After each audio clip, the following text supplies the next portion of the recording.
अस्सलामुअलैकुम वरहमतुल्लाहि वबरकातुहू। व्यूअर्स, उम्मीद करते हैं कि आप सब खैर वाफियत से होंगे।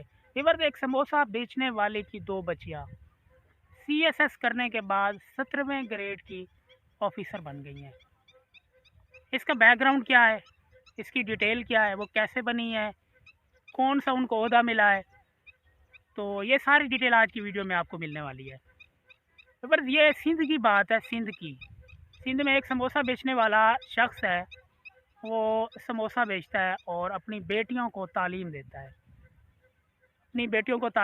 है। एक का नाम है डॉक्टर सबाहत और दूसरी का नाम है डॉक्टर सदफ। ये दो उनकी बेटियां हैं। बाप उनका जो है, वालिद जो उनका है, वो समोसे बेच के अपनी बेटियों पे, लोग बेटों पे इन्वेस्ट करते हैं। उस वालिद को मैं सल्यूट पेश करता हूँ, उसने अपनी बेटियों पे इन्वेस्ट किया है और समोसे बेच के उनका पेट पाला है और साथ में उनको तालीम दी है। तालीम से बढ़कर कोई भी चीज़ नहीं है। यहाँ पे मैं दो बातें कहना चाहूँगा आपको। ये सीएसएस को की जो ऑफिसर बनी है 17वें ग्रेड की, उसका फ़ायदा क्या होगा? क्या हमारे मुल्क को फ़ायदा है उसका या नहीं है?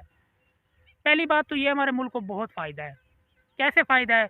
क्योंकि उसकी बेटियों ने और उस मज़दूर शख्स ने ये सब कुछ देखा है। गुर्बत उन्होंने देखी है, बेरोज़गारी उन्होंने देखी है, महंगाई उन्होंने देखी है और उन्होंने देखा है कि एक गांव के अंदर, एक माशरे के अंदर बेरोज़गार इंसान कैसे होता है, उसके हालात कैसे होते हैं, वो सब कुछ उन्होंने देखा हुआ है। शहर के लोग किस तरह से ज़िंदगी बसर करते हैं, उन्होंने अपना मकान जो है, छोटा सा मकान जिसमें वो रहते थे, उन्होंने वो देखा है। उन्होंने फाका भी देखा होगा। ये तमाम की तमाम चीज़ें उनकी नज़र से गुज़र गई हैं। तो जब वो कोई अफीसर बनी है तो उसका फ़ायदा ये होगा मुल्क को। जब उन्होंने सब कुछ देखा हुआ है, तमाम के तमाम मसाइल उनको पता होंगे, तो उसका फ़ायदा ये होगा कि जब वो किसी भी ग्रेड में, किसी भी महकमे में जाके वो ऑफिसर बनेंगी, तो उसमें वो ईमानदारी से वर्क करेंगी।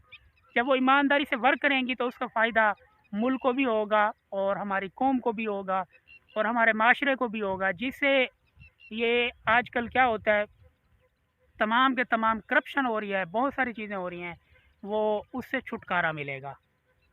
एक चीज़ मैं और बता दूं, ये तमाम के तमाम मसाइल हमारे पास कैसे आते हैं? तो ये होता है क्यों? जब उन्होंने अपनी लाइफ गुजारी होगी, उन्होंने ऐसा भी देखा होगा कि उनकी ज़िंदगी के अंदर लोड शेडिंग भी आई होगी।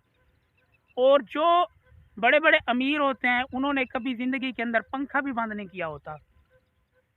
उनको जब कोई नौकरी मिल जाती है सिफारिश बेस पे या किसी भी बेस पे, तो वो आगे जाके उनको कुछ पता ही नहीं होता कि हमारी ज़िंदगी के अंदर, लोगों की ज़िंदगी के अंदर मसाइल क्या है। क्योंकि उन्होंने ज़िंदगी इस अंदाज में गुजारी होती है कि उनको ये पता नहीं होता कि हमारे मुल्क के अंदर चल क्या रहा है। क्योंकि उन्होंने इस अय्याशी से अपनी ज़िंदगी गुजारी होती है।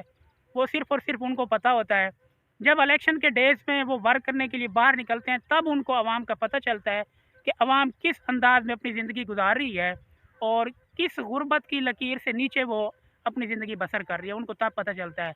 तो ये जो दो बेटियां हैं, मैं इनको जो है ना मुबारकबाद देता हूँ और अल्लाह करे इनका जो आगे नसीब है वो भी अच्छा हो। तो ये मुल्क और कौम की खिदमत करेंगी और उस बाप को हम सलूट पेश करते हैं जिसने मेहनत की है। मेहनत करने के बाद अपने बेटों, लोग बेटों पे खर्च करते हैं, उस इंसान ने बेटियों पे खर्च किया है और उसकी बेटियों ने उसे मायूस नहीं किया। मेहनत की है, वर्क किया है, स्ट्रगल किया है, अंत तक कोशिश की है, जिसकी वजह से उन्होंने सीएसएस का जो एग्ज़ाम था वो पास किया है और उसके बाद ऑफिसर बनी है। अल्लाह ताला उनको ज़िंदगी के हर मैदान के अंदर कामयाबी और कामरानी अता फरमाए। आमीन। नेक्स्ट वीडियो के साथ मिलेंगे, तब तक के लिए अल्लाह हाफ़िज़।